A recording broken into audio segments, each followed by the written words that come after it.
What happens if you apply for a partner visa, but your relationship ends before your permanent stage is granted, or maybe even before your temporary stage is granted? My name is Abby from Migration Centre of Australia, and today that's what we're going to talk about. How can you mitigate the risks and what you need to consider before you apply for a partner visa application, as well as what you need to consider while it's processing. The situation can feel very scary and confusing for a lot of clients.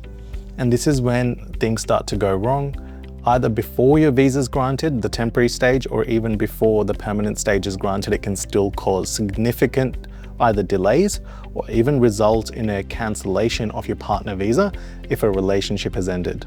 So those are the two main points we're going to focus on. But if your relationship ends after a permanent visa has been granted, that is usually fine and won't result in a cancellation of your partner visa application, because your relationship has continued and has met the criteria for the permanent stage to be granted. And if a relationship does end after that and the department doesn't find that it was a fraudulent relationship, then you shouldn't usually have anything to worry about, and you can still continue to live and stay in Australia and lead to citizenship as well. So let's talk about a quick overview of the partner visas. There's the offshore partner visa, then the onshore partner visa. Now, you technically apply for both visa applications, the stage 1 and stage 2, at the same time. But there's a formalized way to lodge a stage 2 or the permanent stage of the application, which is not actually a visa application. It's a way for the department to collect more information. So the offshore one is the subclass 309 leading to the subclass 100, and the onshore one is the subclass 820 leading to the subclass 801. So let's talk about situation 1, where your partner visa has been lodged, but your relationship has ended before a temporary visa is granted. In this scenario, you would have already demonstrated that it was a genuine ongoing relationship, either in a de facto or spousal relationship. That means you were married. But if it has broken down, you must update the department within 28 days.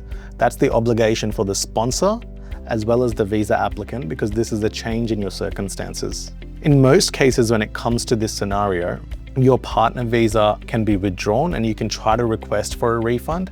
It's not always the case where a refund is issued. But if it has been refused or you've withdrawn the application, of course, your bridging visa will come into end if you had one against that partner visa application. So if you're already in Australia, you'll generally have 35 days to leave the country after the application has been withdrawn or after it has been refused. If you're onshore in Australia and it's been refused due to other reasons, you may have grounds to appeal the application as well. If your relationship has ended, you should not consider lodging an appeal, because you will not be able to win it due to not having a relationship anymore with the Australian person, either citizen, permanent resident, or an eligible New Zealand citizen, which was your sponsor. Now, if it's not refused and you're choosing to withdraw it, there may be other options for you to consider. You can try to apply for another type of visa, whether that's a skilled visa or another one that seems suitable, or a visitor visa, even just to buy some time before you have to leave Australia. If you're not in Australia and you lodged an offshore partner visa application, you will generally not have a bridging visa associated with the offshore partner visas. Now, there are some exceptions to this rule and technicalities. Some people are able to obtain a bridging visa. We won't talk about those complicated scenarios, but if that is the case, then the same rules will apply for you, and you either will have to withdraw the application or it'll be refused. We always recommend withdrawing and trying to get a refund for your partner visa application, because it is an expensive application.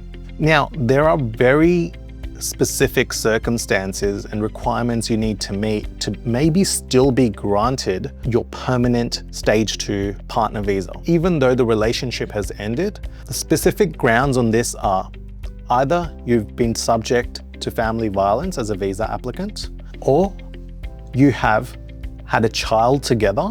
So that means with you and your sponsor, and you were taking care of the child, and the child is also your responsibility, and it is in the best interest of an Australian child to have their mother or father still remain in Australia for them. And secondly, there can be sometimes other compassionate circumstances. For example, if your partner passes away and the relationship has ended because of that, you may still be able to get permanent stage of the partner visa granted. Now, let's talk about situation 2. What if your temporary stage has been granted?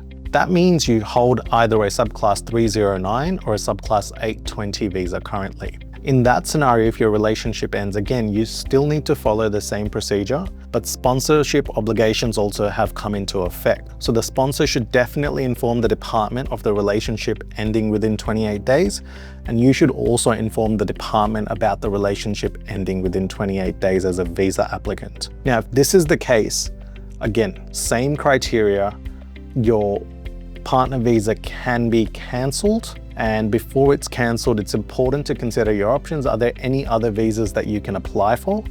Because if it's cancelled, it can actually have a lot of other consequences, and you may not be able to lodge another type of visa after the cancellation takes place. Then, if you're considering these other options, and maybe there are no other options, you need to consider, are there any options firstly to lodge an application for a stage 2?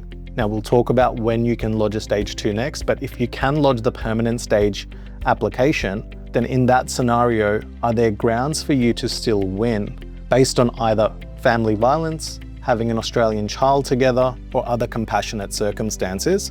So you can bypass the Schedule 2 requirements of the partner visa and still be granted the permanent stage. So that's the first thing you should consider. If there is none, then you should consider alternative visa options. Now, let's talk about some of the alternative visa options that you can pursue. This includes a student visa, a skilled visa, which can either be general skilled migration, or it can be an employer-sponsored visa. So if you are stuck in this situation, it's really important to get advice and clearly structure on what the next steps can be. Now, let's make a summary to conclude what are the steps that you need to follow. Firstly, obtain advice. Secondly, see if you're eligible to still get the permanent stage based on compassionate, family violence, or child together. Thirdly, are there any alternative visa options? Fourth, inform the Department of Home Affairs within 28 days. Make sure you have clear guidance around the criteria that will apply to you, and take this into consideration before taking any action. If you have any questions regarding the partner visa, if your relationship has ended, leave a comment below or reach out to us to book a consultation with me.